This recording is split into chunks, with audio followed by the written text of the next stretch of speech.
Nothing crazy to update, obviously. I was talking to you over the weekend about, and I said this on the show Monday, and I think basically everybody knows this at this point, but there was a meeting Saturday, 2:00 Zoom meeting with a bunch of former players, lettermen, what have you, with Ray Tanner, getting feedback as far as what they're looking for, and there were different names thrown around. And I can tell you the names that were thrown out to me were Billy Napier, Shane Beamer, Deuce Staley, which kind of surprised me, Chris Rumpf, a guy who has South Carolina ties.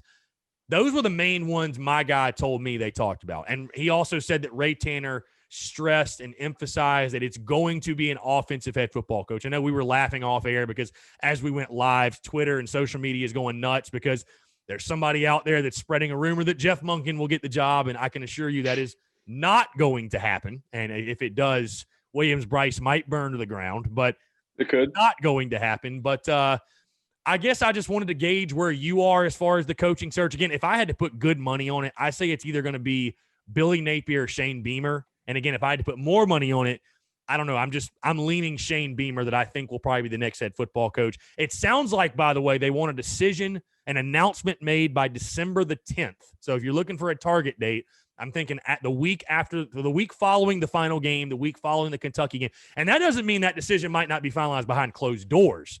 I think that's just when they will make an official announcement, because it sounds like from what my guy told me, Ray Tanner has already talked to 6 coaches. It sounds like they said they plan on talking to 4 more coaches this week.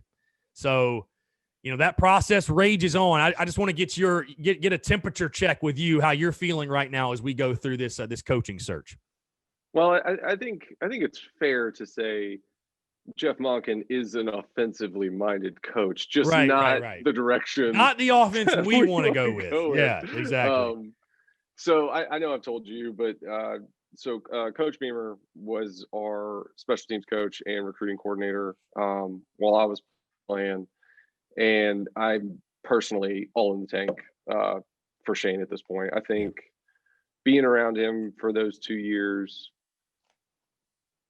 just everything about him, like he is a tireless recruiter. He is somebody who is going to be really, really good in the living rooms across the Southeast. And 2, I think he's just the kind of guy that you would want leading a program. I think he would be an outstanding spokesman for the university going forward. And I think from a positive standpoint, I know that at least on the message boards that I've seen, there's been a lot of criticism that he's never been a coordinator anywhere. He's only coached like running backs and tight ends, yada, yada, yada. And, I think the positive aspect of that is I think he can really come in and be a big picture guy, somebody that focuses solely on organization. What are we doing? How are we getting guys in? A CEO type, right? Correct. Yeah. It could be a very, very good CEO where he is going to farm out what the defense is doing and what the offense is doing. And he's not going to be as involved with it as, maybe Spurrier was, at least at first, and certainly not to the degree that Muschamp was on the defensive side of the ball. And I think that's really, depending on who you can get to come in as coordinators, especially if he can poach some guys from Oklahoma to come in here and do this, or his time up at Virginia Tech, I think that is a huge, huge positive. Because, when we were talking, I look at somebody like Deuce Staley or Chris Rumpf, who are, by all metrics would be outstanding coaches. I think the hidden element coming down from an NFL position to take the college job is the recruiting aspect. Yeah. And that is if you've never done that before, I think that could be a very, very challenging position to be put in.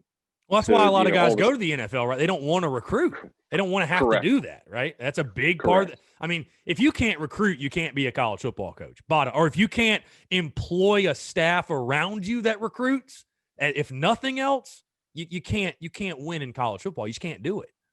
Correct. And I think that is ultimately why I think, Beamer is the best choice for us. It's a university he's familiar with. He's been here. He knows how to recruit in our situation and what that needs to look like. And I think depending on who he could bring in as coordinators, I think that's the direction we should go in. Now, am I going to be upset if we hire Billy Napier or Jamie Chadwell or Hugh baby? No, not at all. I think the floor in the 2020 coaching search versus the 2015 coaching search is infinitely higher. Yeah.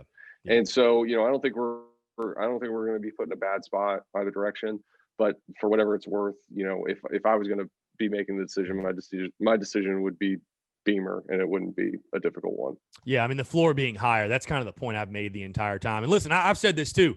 No matter who you hire, there are pros and cons with every guy. It's not like a Spurrier in 05 where, I mean, it's just like a slam. Like, it's a no-brainer, right? Like, there's going to be people that dislike the hire no matter who you hire. And, I saw a stat. I want to point this out to you, Alex. I don't have the actual stats pulled up in front of me, but it was my good buddy Brad Crawford put up a stat about the lack of success and the challenges that first-time head coaches have had in the SEC since 2000, pointing out the records and just pointing out their shortcomings and why they haven't been successful and all that stuff.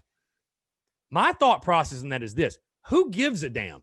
Because guess what? Statistically, South Carolina will never win the SEC. Statistically, South Carolina will never win a national title. So in the end of the day, who gives a damn about the stats? My thought process on it is this. And again, I said the vetting process, the interview process is so important. If you sit down with Shane Beamer and you feel like he's the guy, I don't give a damn what the stats say. Roll with it. Roll the dice. Like you said, I do believe the floor is infinitely higher this time around than it was in 15. And I mean, like I said, there's going to be pros and cons to everybody. Hey, Hugh Freeze, guess what? He might leave in 2 years and take a Tennessee or an Auburn job. He might put South Carolina in the same position at Ole Miss. Billy Napier's never been a head coach in the SEC. Again, there's a risk no matter who you hire. So if you truly feel like Shane Beamer's the guy, and again, you see the guys he's getting the vote of confidence from: Melvin Ingram, Steven Garcia, Patrick Fish, Pat DeMarco. Basically, probably everybody that was there when he was there, or definitely who recruited him, they're going to vouch for Shane Beamer. And I mean, it's not like these are just average Joes out here. These are Gamecock legends that want him to get the job. Hey, what do you think Connor Shaw thinks? I wonder, right? Like, I wonder what he thinks. Well, politically speaking, he's probably not in the right place to voice that. No, but I'm just saying, like, he probably goes home and talks to the wife, and he's got probably a close circle where he's like, well, yeah, I'd like to see Shane get it. I mean, I'm sure he has an opinion or something. So it'll be very interesting. And listen, I understand people's, if people are hesitant about the Beamer hire. Like, I understand people's concerns. I'm not going to say somebody's stupid or that they're not valid in their concerns, because, hey, he's never been a coordinator, like a big time coordinator. He's never been a head coach. I know a lot of people point back to, and I'll ask you this question: what's your response when people say, well, why hasn't he been a head coach at this point yet? Like, what does that say about him that he still hasn't been one? He's been a coordinator, or he's been in the position he's been forever. Like, do you think it's just a situation where he's just been waiting for the right opportunity to jump, or because he's worked under some fantastic head coaches? That's for damn sure. So that's it. Okay. So I think there's two sides to that question, because I saw something pop up where somebody said, if you changed his last name, would he even be a candidate? And it's an incredibly stupid premise that I'm not going to give oxygen to. But the point being, like, that may actually have been what has hindered him to this point too. That, somebody doesn't want to just give a job to Shane Beamer because of who his dad was. Right. Or is not going to give him that opportunity just so there's not like a seed of nepotism floating around out there. I think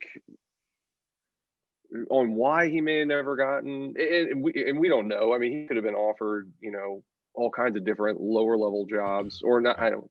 Lower level is probably not the right word. Like Group of 5 jobs or like Division I AA jobs, and it wasn't something that he wanted to do. Right. Right. And so it may just honestly be a situation where the right opportunity, he would certainly leave to be a head coach, but that opportunity of where he would want to do that hasn't come out. And it's like, well, if I can be an assistant head coach at Oklahoma, which is a blue bug program that's, going to the playoff every year and make $500,000 a year, that sounds pretty good.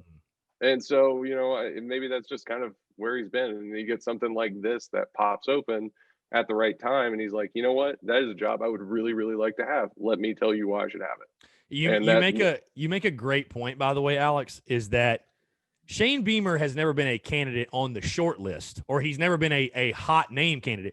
Doesn't mean he's never been a candidate for a job before. Like, It could have happened behind the scenes where he got offered, or maybe they asked to interview and he's like, "No, I'm fine where I'm at." So we're just assuming he's never gotten an opportunity to be a head coach. That's a good point. That's a good point. Well, it's just, I mean, the retorts I've seen on this where he's never been a head coach, he's never been a coordinator. Like, okay, well, Will Muschamp has been a head coach and a coordinator. How'd that go? What difference does it make? Who gives Derek Dooley has been a head coach and a coordinator. How did that go? Butch Jones has been a head coach and a coordinator. Like, there's no recipe of success to it. Like, the recipe of success to be like a good head coach in college football is you've got to be an otherworldly recruiter. You got to have really good connections to replace staff members, and you got to know how to organize everything. Shane knows how to do all those things. For sure. Yeah, it's going to be interesting. 100%. Like, it's like going to you can be an offensive genius. Yeah, I was just going to say it's going to be a really interesting next 2 weeks. Like a Lincoln Riley. Yeah. Yeah, or somebody like that, where you're gonna be sitting there calling plays, and you're at Oklahoma. That works because you've got a recruiting advantage, and you've got all this money sitting behind you, and you're gonna go get the best of everything from a coordinator standpoint to a staff standpoint. That works fine. Where the wheels kind of come off a little bit is, if you're not in that situation where you have that huge backing, then what do you do? And that's where I think that those skill sets and those intangibles that he has play well for us. Hey, man, all aboard the Shane train. All aboard the Shane train. I mean, assuming Urban is unavailable. Yes. We're all aboard the Shane train. We're still waiting to get word on if Urban has looked at that blank check we sent him in the mail or not. I heard it was a Brinks truck we just drove to his front door full of cash. That's it for sure.